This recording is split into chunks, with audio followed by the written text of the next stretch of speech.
mga nag-return or yung playing until now, medyo may mga pagkakaiba na since after the pandemic, may iba na bumalik agad or iba na it took years talaga before they finally came back. Grabe, teka lang, creepy lang ah. Actually, nung isang araw, tinatanong ako ni Vincent kung anong kanta yung sinend niya na voice message. Sabi ko, under yun ang Tokimeki Idol. So ito yung chart niya, nag-forward ako sa kanya ng video from YouTube. Tapos sabi ko, ito, playlist ng Tokimeki Idol na mga kanta. Aralin mo para sa tournament. And, hello!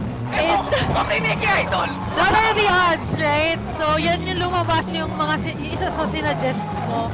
And they're now on GMC Run.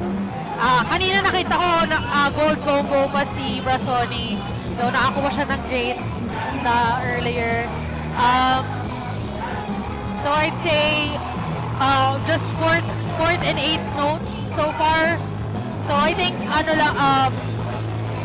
looking at this chart, mukhang nasa higher BPM na category siya from what I'm seeing. But I'd say stable naman, walang slowdowns. So kayang timingan to. Nakakatuwa. Kasi si Vincent, nagpabalik daw natin sa DDR. Nagpa-crossover siya from PIO to DDR. Yes. Frequently na. And it's really nice that, with parang good